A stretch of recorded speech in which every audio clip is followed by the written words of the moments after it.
Hello viewers, நான் Jose.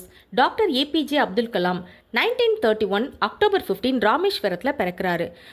School டேஸில் bright ஸ்டூடெண்ட்டாக இருந்தவர் ராமேஸ்வரத்தில் ஸ்கூல் படிப்பை முடித்ததுக்கப்புறமா ட்ரிச்சியில் இருக்க சென்ட் ஜோசப்ன்ற காலேஜில் 1954 பிஎஸ்சி ஃபிசிக்ஸ் படித்தார்.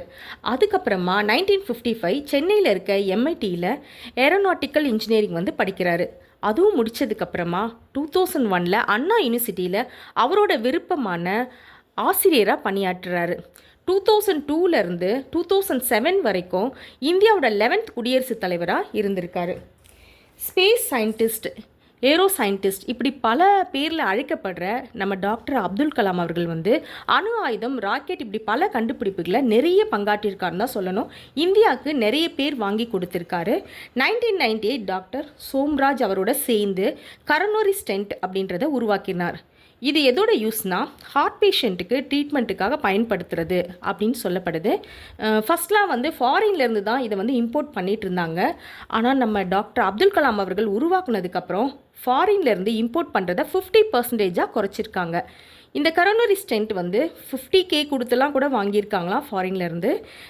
ஆனால் இப்போ பார்த்திங்கன்னா நம்ம இந்திய மக்களுக்கு யூஸ் ஆகணும், அட் த சேம் டைமில் லோ ப்ரைஸ்லேயும் கொடுக்கணும் அப்படின்ற காரணத்துக்காக நம்ம டாக்டர் அப்துல் கலாம் அவர்கள் இதை உருவாக்கியிருக்காரு.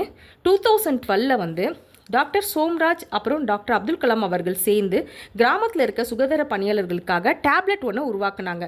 இதோட யூஸ் மக்களுக்கு ஃபாஸ்ட்டாக சேவைகளை செய்ய முடியும் அப்படின்ற காரணத்துக்காக மாற்றுத்திறனாளி அப்படி இருக்க குழந்தைங்களுக்காக வெயிட் குறைவாக வெறும் 400 grams இருக்கிற மாதிரியான ஒரு கருவியை டாக்டர் அப்துல் கலாம் அவர்கள் உருவாக்கினார்.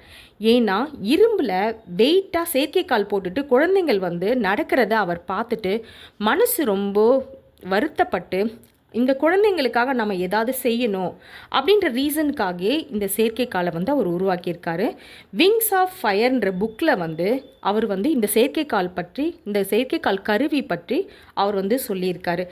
அவர் கண்டுபிடிச்ச இதுலேயே அவருக்கு ரொம்ப பிடிச்சது அப்படின்ற மாதிரி அவர் சொல்லியிருக்காரு.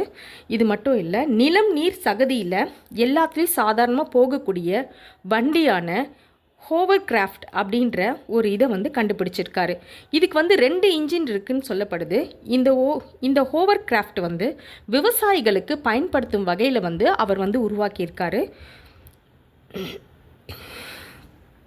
எஸ்எல்வி திட்டத்தில் 1980 ரோகிணி செயற்கைக்கோளை விண்ணுக்கு அனுப்பி பெரிய சாதனையே புரிஞ்சிருக்காரு அப்படின்னு தான் சொல்லணும். ஏன்னா விண்வெளி திட்டத்தில் இந்தியாவோட கான்ட்ரிபியூஷன் கம்மியாக இருந்த டைமில் தான் டாக்டர் அப்துல் கலாம் அவர்கள் இந்த எஸ்எல்வி திட்டத்தில் 1980 ரோகிணி செயற்கைக்கோளை விண்ணுக்கு அனுப்பி பெரிய சாதனை செஞ்சார் அப்படின்னு சொல்லப்பட்டிருக்கு. இப்படி தான் இந்தியா விண்வெளியில் காலடி எடுத்து வச்சது அப்படின்னு சொல்லணும். இது மட்டும் இல்லை, 20 இயர்ஸ்க்கு மேலே இஸ்ரோவில் அவர் பணியாற்றியிருக்கார். அதுக்கப்புறமா ஏவுகணை தயாரிப்பிலும் பங்கு வகிச்சிருக்கார். அவர் தலைமையில் தான் அக்னி பிருத்வி ராக்கெட்லாம் உருவாக்கியிருக்காங்க. இந்தியாவோட ஏவுகணை மனிதர் அப்படின்னு புகழப்பட்டிருக்கார், பேசப்பட்டிருக்கார். அப்படியே அதுக்கப்புறம் 1998 பொக்ரான் அணு ஆயுத சோதனைக்கு அப்புறம் அணு ஆயுத நாடுகள்ன்ற லிஸ்ட்டில் நம்ம இந்தியாவையும் சேர்த்தார் அவர் தான். அதுக்கப்புறம் பார்த்திங்கன்னா அமெரிக்கா, ரஷ்யா, இங்கிலாந்து, ஃப்ரான்ஸ் போன்ற நாடுகள் கூட இந்தியாவோட அணு ஆயுதங்களும் போட்டி போட்டுச்சு அப்படின்னு தான் சொல்லணும். ராமேஸ்வரமில் பிறந்து ராக்கெட் சயின்டிஸ்டாக உயர்ந்த டாக்டர் ஏபிஜே அப்துல் கலாம் அவர்கள் இவர் வெறும் சயின்டிஸ்டாக மட்டும் கிடையாது, நாட்டு மக்களுக்காகவும் மாணவர்களுக்காகவும் நிறைய பங்காற்றியிருக்கார். அது மட்டும் இல்லாமல் 2002 இந்தியாவோட 11th குடியரசுத் தலைவராக எழுத்தாளராகவும் பேராசிரியராகவும் இருந்திருக்காரு. இப்படி டாக்டர் அப்துல் கலாமை பற்றி நம்ம சொல்லிக்கிட்டே போகலாம். 1981 பத்மபூஷன் விருது, 1997 பாரத் ரத்னா விருது, 1990 பத்ம விபூஷன், 2009 உவர் பதக்கம், இப்படி நிறைய வாங்கி குவிச்சிருக்காரு அப்படின்னு தாங்க சொல்லணும். 2015 மேகாலயா கேபிட்டல் ஷிலாங்கில் இந்திய மேலாண்மை கழகத்தில் உரை நிகழ்த்திட்டு இருந்த பொழுது அந்த டைமில் சடனாக அவருக்கு ஹார்ட் அட்டாக் மயங்கி விழுந்திருக்காரு. அவரை ஹாஸ்பிட்டலில் அட்மிட் பண்ணியிருக்காங்க. ட்ரீட்மெண்ட் பலனளிக்காமல் அவர் உயிர் இந்த உலகத்தை விட்டு போயிருக்கு. 2015 ஜூலை 27 டாக்டர் அப்துல் கலாம் மறைந்தார்.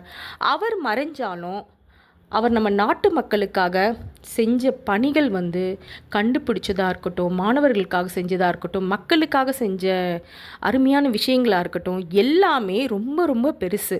அவர் மறைஞ்சாலும் அவருடைய புகழும் அவருடைய ஞாபகங்களும் மக்கள் மனசுலேருந்து என்றைக்குமே மறையாதுன்னு தாங்க சொல்லணும். நெக்ஸ்ட் வீடியோவில் பார்க்கலாம். பை.